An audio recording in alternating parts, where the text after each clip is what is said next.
Guys, so today nag-decide ako na magme-makeup ako and let's see kung tawag dito, kung maganda yung outcome. Ito yung gagamitin ko. I have Lux Skin. Yan. Ito siya. Maganda kasi ito kasi pag nilagay mo sa mukha mo, moisturize na siya. And then, I also have this one, the Inga. Ewan ko lang kung tama yung pronunciation ko, girl. Si Inga, ang color ko ay natural beige. Ito naman is, ano siya, warm beige. Ganyan lang ginagawa ko. Actually, po. After ko gamitin si Lux, ito na yung outcome niya sa skin ko. Ayan yung order ko ng Jayco para sa anak ko, by the way. Ayan na siya. So, ang ginamit ko lang, hands ko lang pang blend kasi parang hindi ako sanay dun sa brush or even yung sa sponge, hindi ako sanay talaga. So, I opted to use my hands na lang like what I normally do para mag-blend siya. Then, mag-top up tayo ng ganito para lang mas ma-cover pa niya yung dark spots. And let's see kung ano mangyayari sa kanya. Girl! So, yan. Mas gusto ko siyang i-blot-blot lang talaga. Kasi, mas maganda yung finish niya pag naka-blot lang. Tingnan, makita ko sa inyo, ha? Yan. Wait.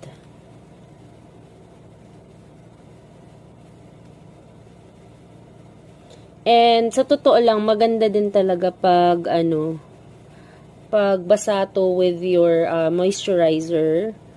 Kasi maganda yung outcome at maganda yung finish. Tingnan nyo. Tingnan nyo. Mas closer look. Mas magandang tingnan pag nag-top up kayo nito sa skin nyo. Lalo na pag may mga blemishes kayo or yung mga pimple marks.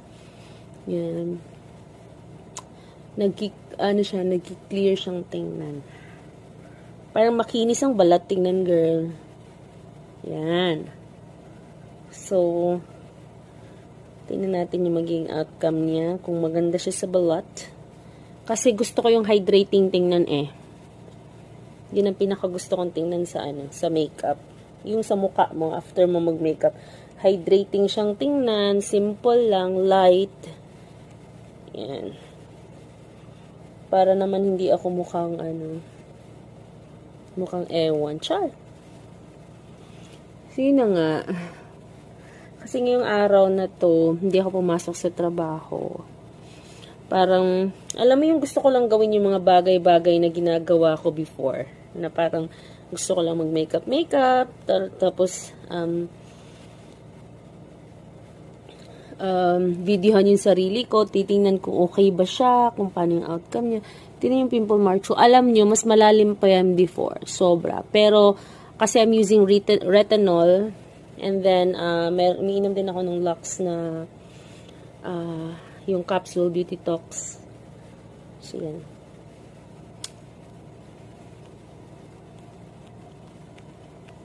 Tingnan nyo.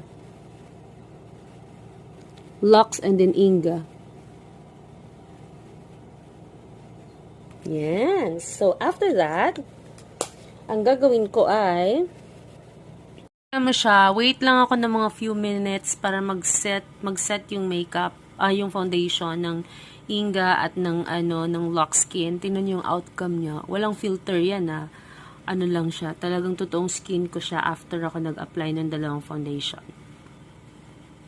Yan. Yan yung gusto ko, natural lang. Kung gagawin is yung kilay ko. Okay.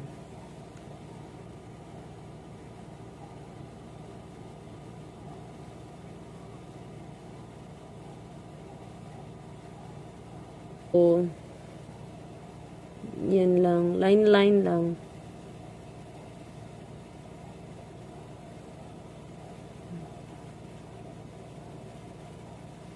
Yan, fill in the blanks, char.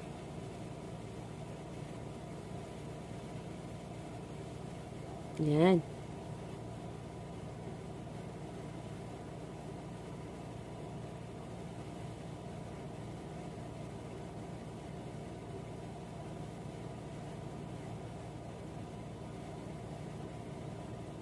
OMG, walang keme-keme to, girl.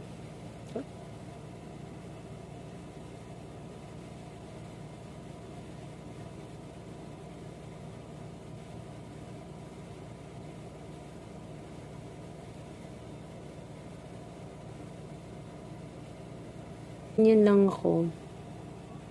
Gusto ko super light lang and as much as possible, natural looking.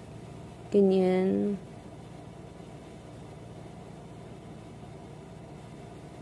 Ganyan lang. Then, after that is yung sa mata. Actually, sa mata, very struggle ako kasi hindi talaga ako marunong, girl. So, eto, bigay ng anak ko from L'Oreal. Yan. Hindi ko alam kung paano gumamit ng para sa mata. Una, sa mga nakikita ko sa video, try daw muna natin ito. Ito, itong kulay na ito. Ano, wait, ito pala. Ito. So, ito yung sa out.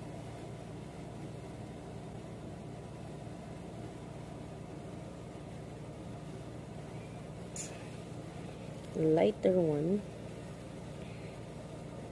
I think this one.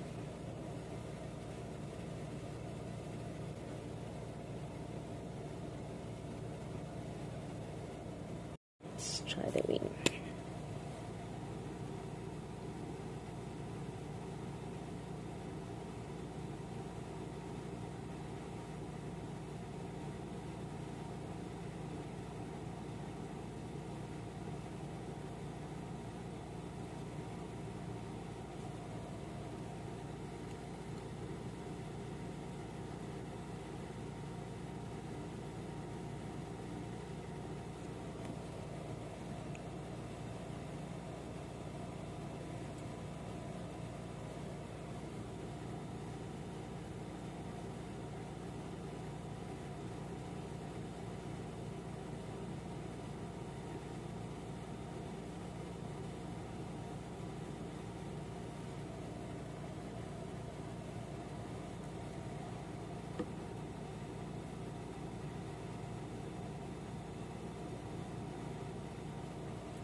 Actually, struggle ko yung wing-wing sa gilid.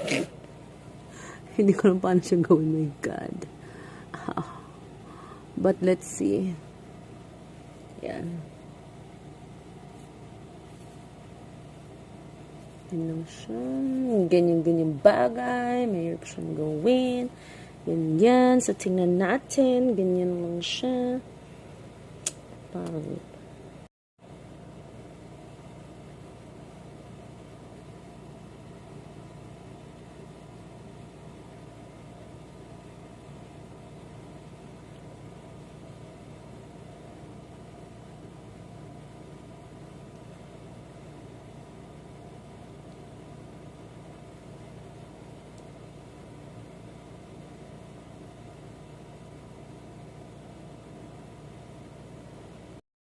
Mascara. Gusto ko to kasi manipis lang siya. Manipis yung ano ng hair strands ng ano mo. Ng piluka mo, char. Yan. Actually, pwede mo pa siyang i-brush ng todo para kumapal siya. But, let's see it. Yan. Diba maganda na mata ko, girl? Ganyan siya. After that is, well, bongga. Hindi ko alam kung anong gagamitin natin na blush on. But let's see. Kung anong meron dito sa ano ng anak ko. Kiko Milano. Gusto ko tong blush on na to, pero maganda siya pang top, ano lang, parang pang top lang siya ba. Meron ako from Body Shop. Ito gusto ko to siyang gamitin kasi nga, ano, yung tawag dito, wala lang, gusto ko lang siyang gamitin. Nagagandahan lang ako sa kanya. Kasi shiny, shimmery, splendid. Charot. Tama ba yun? Char. Basta may malang, girl. Bakit ba? Yan. Gusto ko lang to. Diba? I-blend natin ng konti ang ating makeup kasi masyado, yung foundation kasi masyado na siyang maputi. Kailangan mag-match siya sa ano mo, liig mo, girl. Ayan. So, mula nung naglagay ako ng blush on, na-emphasize na yung kulay ng foundation ko. Okay. Ola, yan lang siya. Then, sa lipstick, kasi gusto ko i-try yung, anong tawag dito, yung, alam mo yung full lip cover, full lip filler, whatsoever. Gusto ko siya i-try kung ano itsura niya. Nabili ko siya last year pala, pero ngayon ko lang siya gagamitin. Hindi siya bago, girl. May masabi lang talaga na, yan. Hirap niya. Ano to? Ano yun?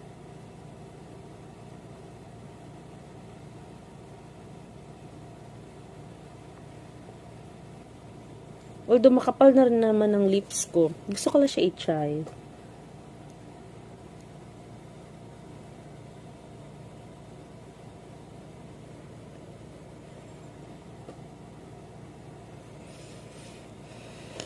Hindi ako satisfied. Ito kaya, from Kiko Milano din to. Gusto ko tong ganitong kulay kasi natural lang.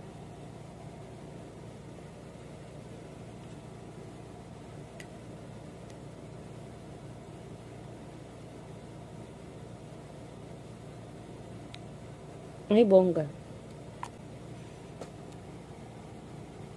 Actually, favorite ko tong color na to. Lagyan natin ng konting red ang gitna niya, girl, para hindi tayo masyadong, kinakabahan. Kiko Milano din to. Bongga. Gusto ko to. Diba? I think I'm done. So, isi-set lang natin siya with this Maybelline Fit Me. Lahat ng problema sa buhay. So, set natin siya ng ganito para bongga siya tingnan. Ay, ang ganda niya. Ay, finally. Yun. So, hintayin natin siyang mag-set.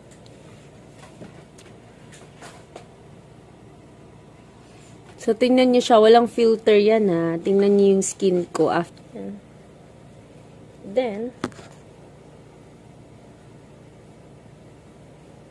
masyadong maputi yata ang mukha ko.